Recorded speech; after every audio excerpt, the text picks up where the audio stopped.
संसार में, पूरे संसार में तुमने मन को लगाया, संसार में अपने मन को लगाए रहे, तो ये संसार कभी तुम्हारा होने वाला नहीं है, कभी ये संसार तुम्हारा नहीं होगा। इसलिए बचे हुए समय में हमें भगवान का भजन जरूर करना चाहिए, उस ईश्वर की स्तुति जरूर करनी चाहिए। प्रिय भक्तों, रुक्म ने मना कर दिया। चंदेरी नगरी का राजा है शिशुपाल, और शिशुपाल के साथ में मैं अपनी बहन रुक्मिणी का विवाह करूंगा। अरे पिताजी, तुम ऐसे के साथ में विवाह करोगे जो जरासंध के डर से मथुरा को छोड़ करके द्वारका में बस गया, जिसने गोपियों के घर से चीर चुराया, जिसने गोपियों के घर से मक्खन चुराया, जिसने गोपियों से प्रेम किया, उन्हें धोखा देकर के मथुरा में बस गया। हम ऐसे के लिए अपनी बहन का विवाह नहीं करेंगे, मना कर दिया। जब ये मना किया सज्जनों, जब ये मना कर दिया, इधर रुक्मिणी चिंता में पड़ी हुई, मेरा भाई उस चंदेरी नगरी के शिशुपाल के साथ में मेरा विवाह कर देगा। जब मना कर दिया, रुक्मिणी चिंता में पड़ी हुई है। रुक्मिणी जब चिंता में पड़ी है सज्जनों, रुक्मिणी ने एक पत्र को लिखा। आपने देखा है पहले पत्र व्यवहार किया जाता था, पहले पत्र ही लिखे जाते थे, और पत्र व्यवहार किया। पत्र में अपनी सारी विरह वेदना को लिख दिया। मैं आपसे एक बात कहूं सज्जनों, एक बात याद रखना, रुक्मिणी ने सारी विरह वेदना को लिखा। श्याम, अगर तुम लेने के लिए नहीं आए तो मैं अपनी आत्महत्या कर लूंगी, अपने प्राणों को त्याग दूंगी, क्योंकि अब दुनिया में बड़ा अनर्थ होने के लिए जा रहा है। ये अनर्थ जो होगा, हे गोविंद, इसके जिम्मेदार तुम होगे, इसके मालिक तुम होगे। प्रिय भक्तों, रुक्मिणी ने पत्र में लिख दिया। अब रुक्मिणी पत्र लेकर के बैठी, पत्र को पहुंचाएगा कौन? रुक्मिणी मन में विचार करने लगी। उधर देखा, रुक्मिणी कह रही है, श्याम देखिए, जब हमें कोई परेशानी आ जाए, जब हमें कोई आपत्ति आए, तो अपने भगवान को याद करो। संसार के लोगों से कुछ मत कहना। संसार के लोगों से अगर तुमने कुछ कहा तो सज्जनों, संसार के लोग तुम्हारा उपहास करेंगे, तुम्हारी हंसी करेंगे। जब भी हमारे ऊपर कोई परेशानी आ जाए तो संसार के लोगों से मत कहना सज्जनों, उस परमपिता परमात्मा से कहना, क्योंकि जिसने सबको दिया है वो तुम्हें भी देगा, और जिसने अपने बच्चों को नहीं दिया वो तुम्हें क्या देगा। कि इतना तो करना स्वामी, जब प्राण तन से निकले, गोविंद नाम लेकर हर श्वास तन से निकले। श्री गंगा जी का तट हो, यमुना का बंसी बट हो, श्री गंगा जी का तट हो, गंगा के निकट हो, श्री गंगा जी का तट हो, यमुना का बंसी बट हो, श्री गंगा जी का तट हो, यमुना का बंसी बट हो।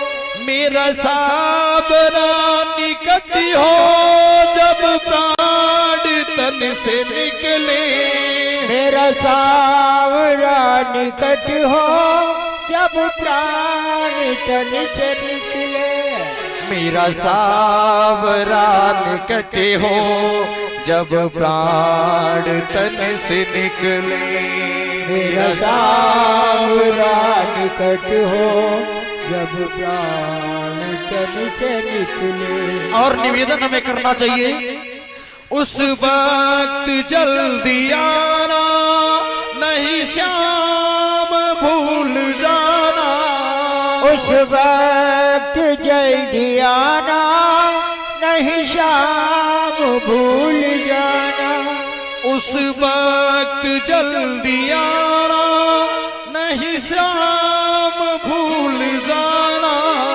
उस वक्त जल्दी आना, नहीं श्याम भूल जाना, श्री राधे को साथ लाना, राधे को साथ लाना, जब प्राण तन से निकले, राधे को साथ लाना जब प्राण तन से निकले।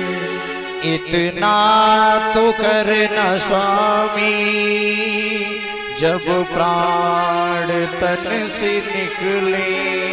इतना तो करना स्वामी जब प्राण तन से निकले। गोविंद नाम जप कर मेरे प्राण तन से निकले। गोविंद नाम लेकर मेरे प्राण तन से निकले। गोविंद नाम लेकर मेरे प्राण तन से निकले। गोविंद नाम लेकर मेरे प्राण तन से निकले। प्रिय भक्तों, जब भी कोई परेशानी आए तो भगवान से कहो। संसार के लोगों से कोई बात कहोगे तो संसार के लोग तुम्हारा उपहास करेंगे, तुम्हारी हंसी बनाएंगे। इधर प्रिय भक्तों, रुक्मिणी ने पत्र को लिख लिया। रुक्मिणी ने पत्र को लिखा। रुक्मिणी ने सारी विरह वेदना को पत्र में लिख दिया। अब ये सोच रही है पत्र पहुंचाएगा कौन। तब तक देखा एक पंडित जी महाराज आ गए। एक पंडित जी आ गए, आवाज लगा दी, भगनी भिक्षाम दे, अरे बहन मुझे भिक्षा दो। रुक्मिणी जैसे घर से बाहर निकल करके आई, देखा तो पंडित जी महाराज खड़े हुए हैं। रुक्मिणी कहने लगी, पंडित जी मैं तुम्हें दक्षिणा, बहुत सारी दक्षिणा दूंगी, पर क्या तुम मेरा ये काम कर दोगे। पंडित जी बोले, बता बेटा तेरा क्या काम है। इधर सज्जनों कह दिया,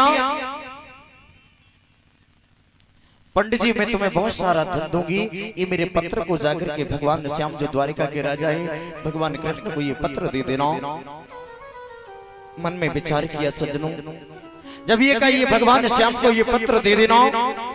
पंडित जी बोले, बेटा ये बता दक्षिणा में क्या देगी। बोले, पंडित जी महाराज तुम बताओ दक्षिणा में क्या लोगे। बोले, तू बता बेटा क्या देगी। बोले, पंडित जी जो तुम मांगोगे वो दे दूंगी। मांग लो बेटा, केवल मांगो। बोले, बेटा तुम्हारे गले में ये सोने का हार पड़ा, ये हार दे दो। रुक्मिणी बोली, कोई बात नहीं पंडित जी, आज नहीं, जब पत्र देकर के आओगे तो इस हार को लेकर के चले जाना। पंडित जी ने कहा, राम राम बेटा, मैं चलो अपने घर, तुम ये कहती हो हार बाद में मैं दूंगा। बाद में हार नहीं लूंगा, मना कर दिया सज्जनों। रुक्मिणी समझ गई अगर देर हो गई तो चंदेरी नगरी का राजा है ससपाल बारात लेकर के आ जाएगा, अनर्थ हो जाएगा।